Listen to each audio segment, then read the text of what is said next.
오늘은 생명과 사망의 선택이라 이런 제목으로 말씀을 상고하고자 합니다. 오늘의 말씀의 핵심은 아브라함과 롯에 관한 이야기입니다. 그리고 소돔과 고모라 성의 멸망과 그 가운데 구출받은 롯의 이야기. 그러면서 아브라함은 성공의 사람의 표본이고 롯은 그렇지 못한 삶의 표본인 것입니다. 하버드 대학교 교수였고 교육가면서 심리학자였던 존 듀이는 실패와 성공과의 관계를 단지 실패는 일시적인 것뿐이다. 그리고 하나의 실패는 영원한 실패를 의미하지 않는다. 한 사람의 삶의 방향성은 실패한 후에 결정이 된다. 그러면서 생각을 바꾸면 인생이 달라지고 아픈 만큼 성숙한다. 그래서 어렸을 때 보면 고생도 해보고 어려움도 당해보고 또 그 부모들이 파산하고 이런 많은 어려움을 겪은 사람들이 성공하는 경우들이 많아요. 세계적인 심리학자는 프로이드라고 하는데 이 프로이드가 심리학의 대가입니다. 이 프로이드의 이후에 그분은 저의 생년에 비해서 100년 전 사람인데 그분이 이제 그런 심리적인 것을 이야기할 때 무의식이라든지 여러 가지 이론을 발표했는데 그에 많은 사람들이 그 이론을 바탕으로 교육학 또한 상담학, 심리학 많은 이론들이 나왔어요. 근데 그 심리학의 그 대가였던 그 프로이드의 제자 중에 한 사람이 아들러입니다. 그 아들러는 그 열등감을 가지고 똑같은 예를 들면 가난하게 태어났는데 어떤 사람은 신세 타령만 하고 우리 아버지는 왜 이렇게 가난하고 우리 집 왜 어렵냐고 포기하는 사람이 있고 나는 이 가난을 극복해야지. 내가 극복할 수 있는 방법은 공부뿐이 없어 해가지고 극복하는 사람이 있어요. 그래서 그분은 이 똑같은 어려운 환경, 스트레스나 위기, 열등감 이런 것들을 어떻게 극복하느냐에 따라서 삶이 달라진다고 했는데 얼마 전에 어떤 목사님이 그 설교하는데 그 집안에 너무나 가난해가지고 그 조그만 방에서 6식구가 살았대요. 6식구. 그래가지고 겨울에 추우면 이렇게 칼잠을 자고 그러는데 중학교 때 내가 이 가난과 어려움을 극복할 수 있는 비결이 뭘까? 공부뿐이 없다. 그래가지고 그 영어책 한 거를 옛날 영어 문법책 있잖아요. 한 3개월 동안 집중적으로 그냥 삼켜버렸다고 그래요. 그러면서 그때부터 공부, 이제 신앙생활 하니까 기도, 공부에 승부를 걸어가지고 유학 갔다 와서 대학 교수가 되고 또 큰 교회 목사님이 되는데 우리 사람들은 인생을 살아가면서 그 성경에 이야기하는 것을 듣고만 마는 것이 아니고 아브라함은 구약시대 때 사람 이래서 복받았다. 롯은 이랬다라가 아니라 이 말씀이 나에게 어떻게 적용돼서 내가 어떻게 살아야 될까? 이것이 중요한 것입니다. 그러므로 우린 여기에서 교훈 얻을 수 있기를 바랍니다. 오늘 제목이 생명과 사망을 선택하라. 내가 생명의 길을 가고 있는지 사망의 길을 가고 있는지. 그래서 저는 지구촌에 많은 사람들이 기후변화로 인하여서 어려움을 더 겪고 있습니다. 그런데 이러한 모든 것은 하나님의 주권 속에 역사가 진행되고 있는데 먼저 첫 번째 그리스도인들은 영적인 눈이 열려져야 합니다. 우리가 이 세상을 바라볼 때에 육신의 눈이 있어요. 육신에는 몇 주 전에 우리 그 시각장애자들이 와서 찬양을 하고 또 시각장애진 안일구 목사님이 설교를 했잖아요. 그분을 보면서 제가 가끔 장난을 치느라고 제가 그런 얘기를 해요. 같이 저거 공부하고 신학대학원 다닐 때 내 옆에 앉아가지고 녹음기에다가 녹음해주면 강의를 듣고 이걸 녹음을 한 것을 여러 번 듣고 시험 볼 때는 이제 질문하면 자기가 말하면 옆에서 누가 대피를 해줘야 돼요. 졸업 논문 쓸 때도 논문을 못 쓰니까 자기 간증문을 쓴 거예요. 그러면서도 지금 수없이 많은 사람들에게 알코올 마약 중독자들을 치유하는 일을 하고 거기에 입소하면 모든 것을 거기서 책임져 주잖아요. 병원비까지도 책임져 주고. 그래서 다 후원을 받아가지고 합니다. 정부에서 돈을 받으면, 사단법인에서 정보를 받으면 예배도 못 드리고 간섭을 받으니까 화가 내지 아니하고 그냥 자체적으로 하는데 하나님이 공급해 주고 있잖아요. 그런데 그분이 이런 이야기를 했어요. 중국에 가서 설교할 때, 여러분, 나는 앞을 못 보지만은 이 앞을 보는 것은 우리가 사람들이 잘 많이 봐봤자 이 몇 미터를 볼 수 있겠어요. 몇백 미터 못 보잖아요. 그런데 나는 영원한, 육신의 눈은 감아서 안 보이지만 영원한 영적인 눈이 떠져서 하나님 나라를 바라봅니다.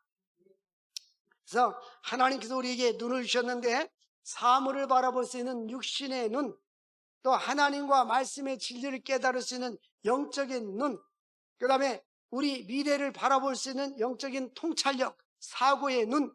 대부분 보면 예수를 믿지 않는 사람들은 육신의 눈을 갖고 있고, 또 조금 성공한 사람들은 미래를 바라볼 수 있는 사고의 통찰력의 눈이 열려 있어요.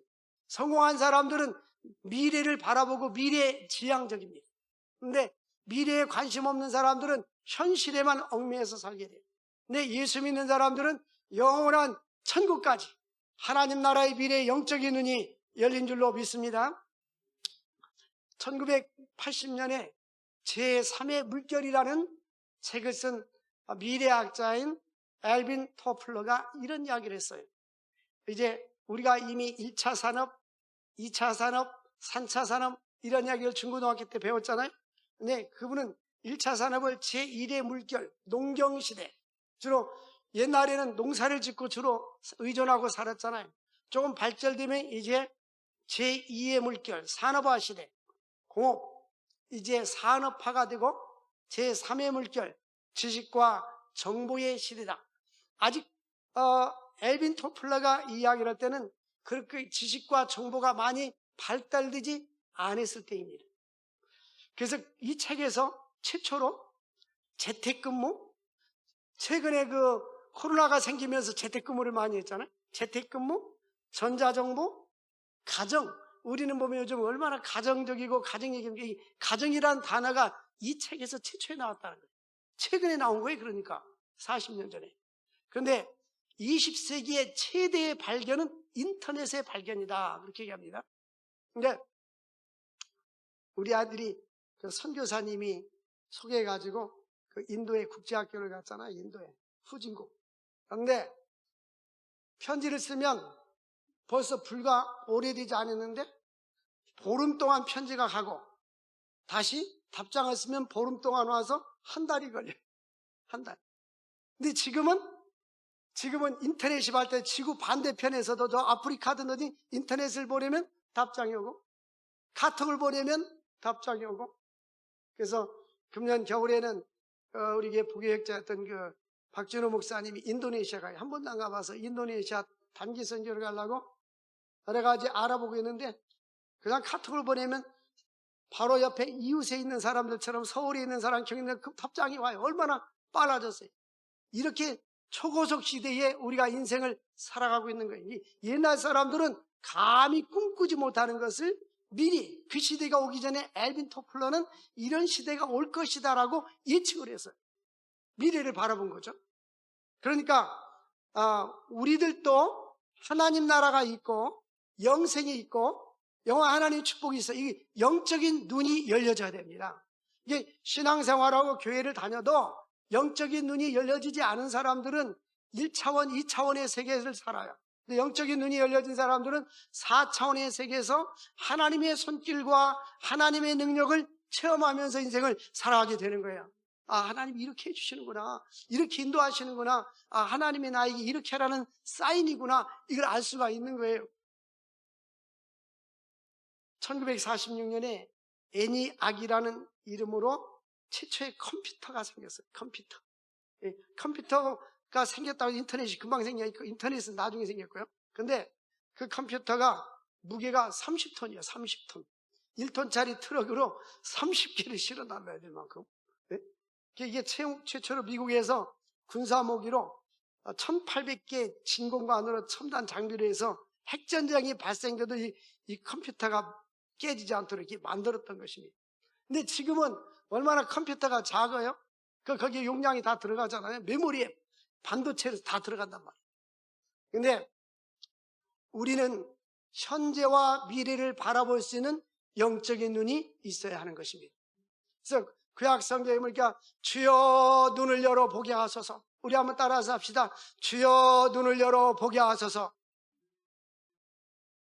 우리는 영원한 하나님 나라도 볼 뿐만 아니라 우리 미래에 대해서도 바라볼 수 있는 눈이 있어야 돼요.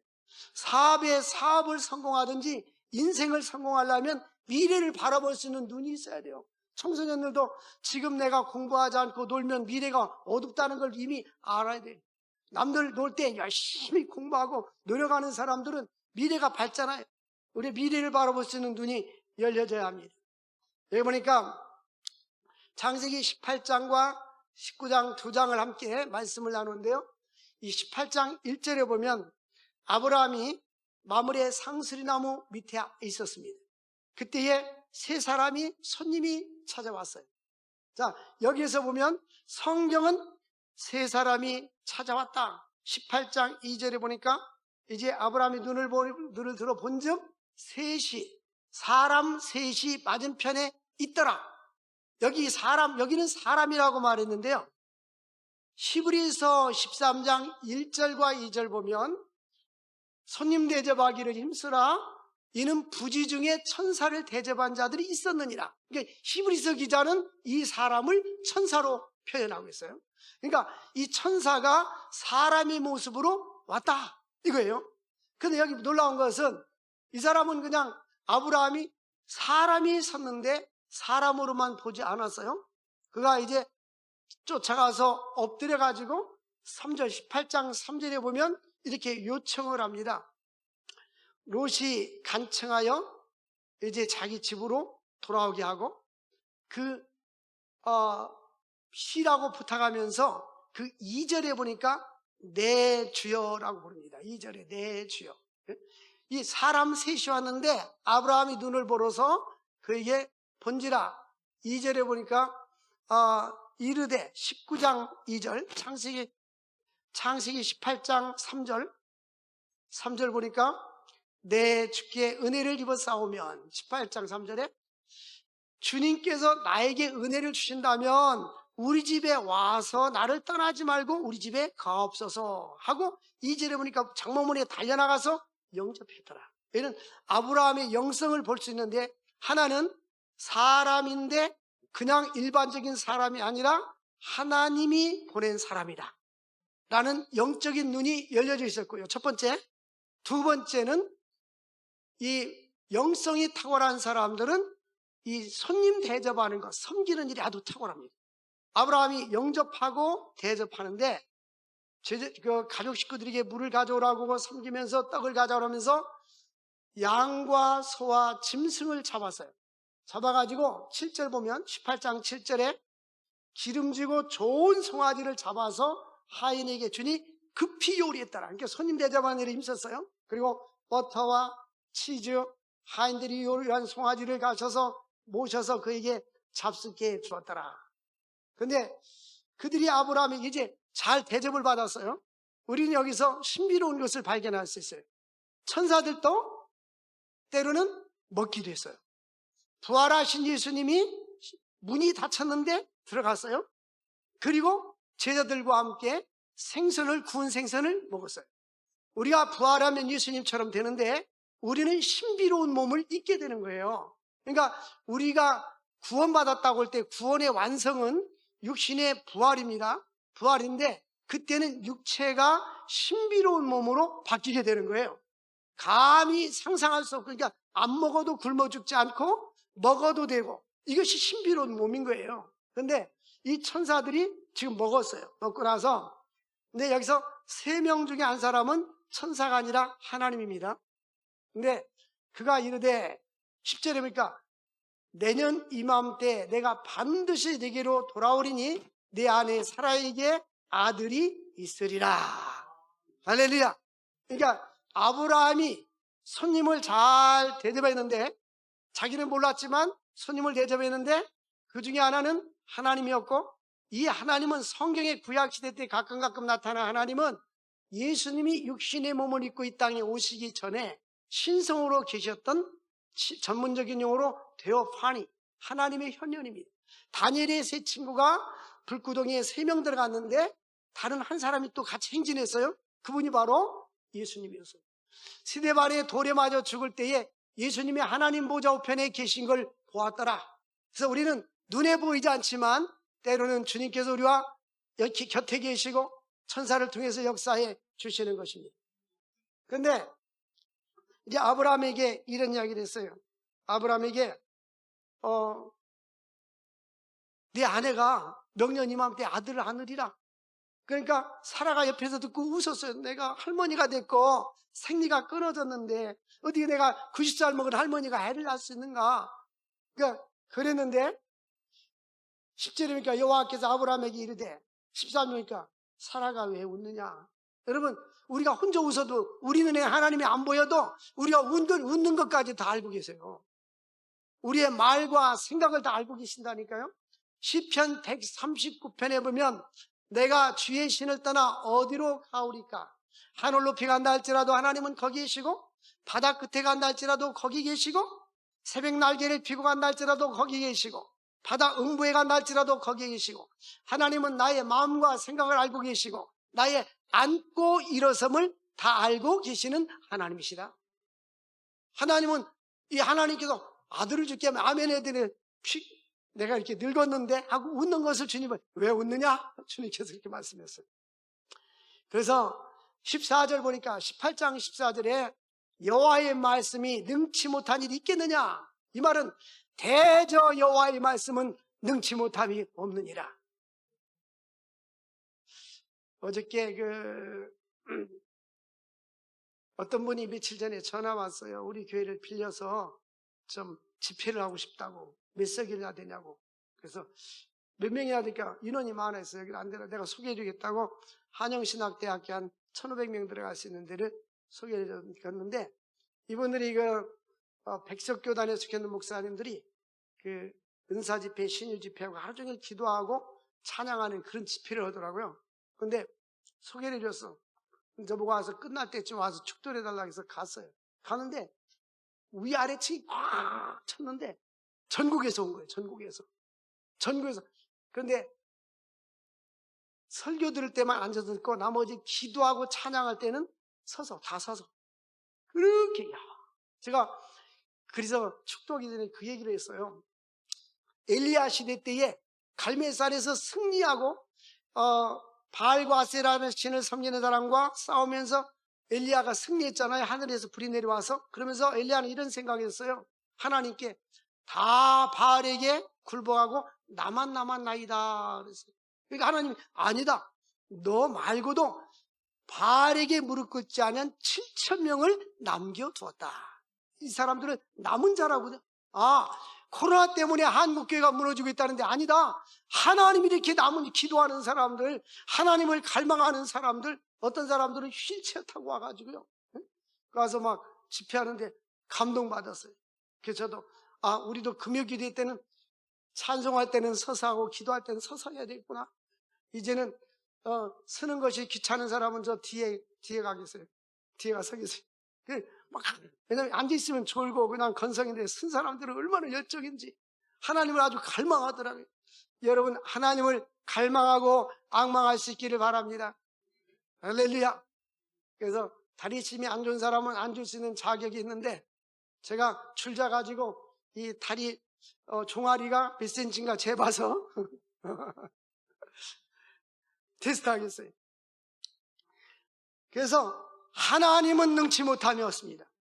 지금도 하나님은 죽은 자를 살리시고 병든 자를 치료하시고 우리 인생의 문제를 해결해 주는데 막 갈망에 집중해서 기도해야 돼. 기도할 때 아주 집중적인 기도하면 대부분 보면 위기를 만날 때 하나님은 많은 기도를 응답해 주시잖아요. 그래서 그런 역사가 일어나야 됩니다. 그런데 이제 이 천사들이 어디로 갔냐면 롯의 가정으로 갔어요. 19장으로 넘어갑니다. 19장 1절에 저녁 때에 그 두 천사가 소돔에 이르니, 처음에 아브라함의 집에는 세 사람이 찾아갔는데 여기는 한 사람은 안 찾아갔어요. 내가 볼 때 주님은 찾아가지 않고 천사만 둘이 간 거예요. 이들이 천사가 왜 갔냐? 소돔과 고모라 성이 멸망할 것이라는 것을 예고해 주기 위해서 간 거예요. 근데 18장에도 보니까 아브라함에게 이들이 나타나서 대접을 받고 나서 소돔과 고모라 성이 멸망할 것이라고 하니까 아브라함은 그 소식을 듣고 가만히 있었던 것이 아니라 중보기도 합니다. 하나님, 만약에 소돔성에 의인이 50명이 있으면 어떻게 하겠습니까? 의인과 악인이 동시에 멸망하는 것이 아닙니까? 내가 의인 50을 인하여 용서해 주리라. 그럼 40명 있으면 어떻게 하겠습니까? 내가 40명이나 용서해 주리라. 30명, 20명, 한 번 마지막으로 더 묻습니다. 의인 10명 있으면 어떻게 하겠습니까? 의인 10명 때문에 내가 멸망하지 않겠다. 아브라함에게 이렇게 보여줬어요. 하나님께서 내가 아브라함에게 나의 할 일을 숨기겠느냐? 하나님은 미래에 일어날 일을 아브라함에게 가르쳐줬어요. 하나님과 교제하고 교통하는 아브라함, 영적인 눈이 떠져 있는 아브라함에게는 미래를 알 수 있는, 예측할 수 있는 영적인 눈이 떠지게 했어요. 여러분, 기도할 때마다 하나님, 영적인 눈이 떠지게 하옵소서. 영적인 것을 분별하게 하여 주옵소서. 기도할 수 있기를 바랍니다. 우리는 미래를 알 수 없지만 하나님이 우리를 인도해 주시면 볼 수 있는 것입니다. 그런데 이제 19장에 가서는 3명이 가지 않고 천사만 2명이 갔어요. 이제 그들이 가서 영접을 합니다. 이제 영접을 하는데, 이들이 영접을 할 때는 롯이 똑같이 와서 주무십시오, 우리 집에 계십시오 하면서 3절에 보니까 롯이 간청함에 그들이 돌이켜 집으로 돌아오는지라 롯이 그들을 위하여 식탁을 베풀고, 보십시오, 아브라함이 섬겼던 것. 롯이 가난한 사람이 아니에요. 아브라함과 롯은 둘 다 거부입니다. 집으로 하려면 둘 다 재벌가예요. 재벌가인데 롯과 아브라함은 헤어질 때에 삼촌과 조카 사이인데, 아브라함이 너도 재산이 많고 양과 짐승도 많고 종도 많고 자녀도 많은데 너희 자녀들과 우리 자녀가 싸우는 것이 옳지 않으니까 헤어지자. 너가 좌하면 내가 우하고 네가 우하면 내가 좌리라 하고, 아브라함은 이렇게 양보의 정신이 있었어요. 우리 옛날에 보면 농심라면 설교할 때 형님 먼저, 아우 먼저, 그럼 내가 먼저, 생각나죠, 옛날에? 그런데 롯은 한 번도 먼저 권하지 않고 내가 먼저 그 취했어요. 그게 어디냐면 소돔성이에요. 그러니까 풀이 좋고 물도 좋고 너무나 사람 살기에 비옥한 곳이었습니다. 롯이 그곳을 선택을 했는데 결국 멸망의 도시를 선택한 거예요. 근데 롯은 그럼에도 불구하고 3절에 보니까 롯이 그들을 위하여 식탁을 베풀었는데 무교병을 구워 먹으니라. 무교병이 뭐예요? 누르고 없는 떡을 구워가지고 대접했어요. 아브라함은 살찐 소, 기름진 소를 잡아다가 버터와 치즈를 만들고 그야말로 지금으로 보면 한우로 잘 대접을 했어요. 그러니까 아주 흡족해서 내 소원이 뭐냐? 명년 이맘때 네가 아들을 하니라는 축복을 줬어요. 이들은 형식적인 섬김을 했단 말이에요. 여러분, 이 섬김을 잘할 수 있기를 바랍니다. 이 섬기는 것이, 아멘 소리가 좀 적어요. 다시, 섬김을 잘할 수 있기를 바랍니다. 아멘 하는 사람은 자기 것만 먹고 실컷 하세요. 그런데 이 아브라함의 영성은 섬기는 영성 뿐만 아니라 중보기도 하잖아요. 하나님, 저들 멸망하면 안 됩니다. 살려주세요. 의인 10명이라도 있으면 어떻게 합니까? 하고 기도하고 있잖아요. 우리는 이 나라 민족을 위해서 기도해야 될 줄로 믿습니다. 근데 여기 보니까 이들이 이제 이 소돔성에 찾아오니까 동네가 소동이 일어난 거예요. 외부 사람이 오니까 무슨 간첩이 들어온 게 아니냐 해가지고 이 사람들을 잡아들이고 끌어들이려고 하는 거예요.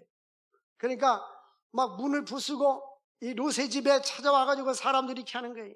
그러니까 10절에 그 사람들이 손을 내밀어 롯을 집으로 끌어들이고 문을 닫았더라. 그러니까 롯은 밖에서 사람들하고 실경이 하니까 손을 잡아가지고 롯을 끌어들였어요. 집 안으로. 그 문이 딱 닫혔어요.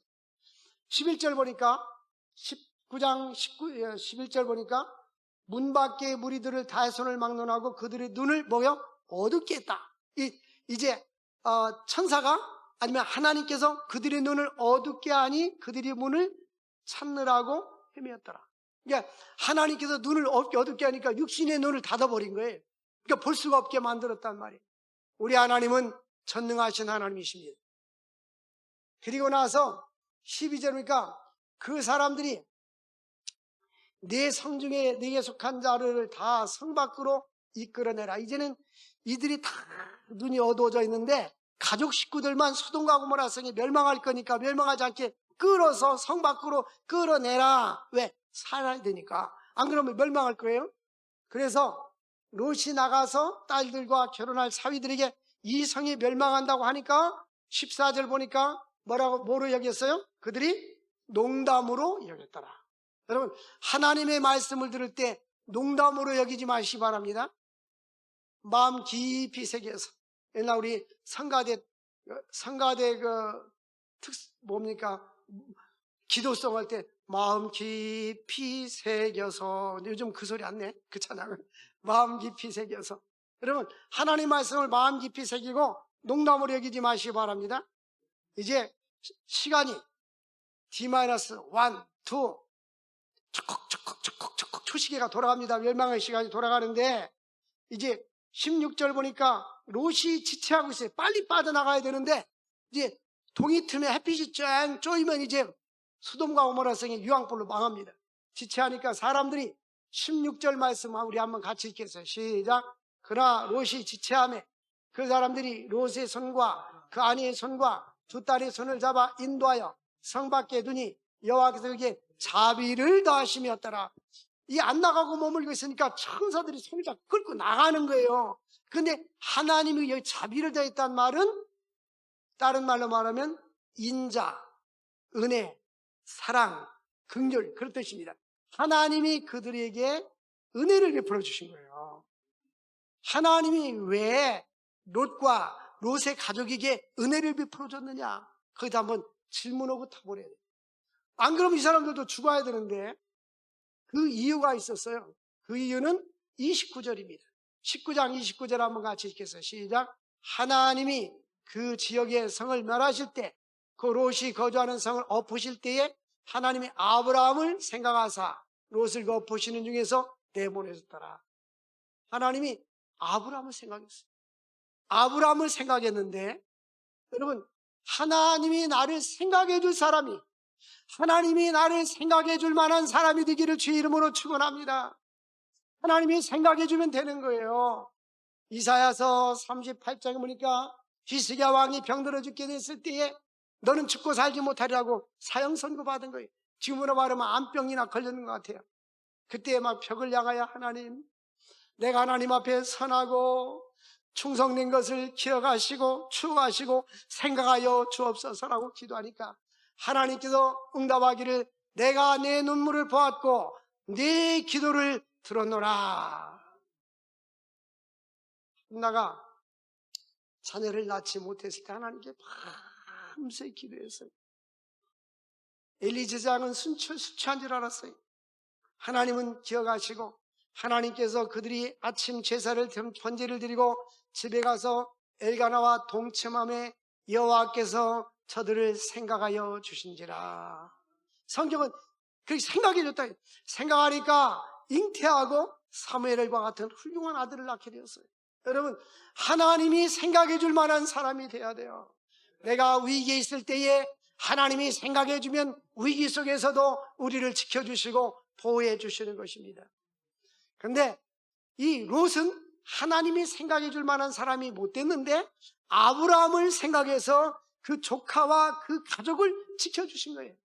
그러면 왜 하나님이 아브라함을 생각했냐? 첫째는 아브라함은 순종의 사람, 믿음의 사람 뿐만 아니라 아브라함이 기도했잖아요. 하나님, 이 소돔성의 악인과 함께 의인이 다 멸망하면 어떻게 합니까? 기도했잖아요. 중보기도 하면서 의인들은 살게 하여 주옵소서. 아브라함의 조카 롯이 의인이 아니었어요.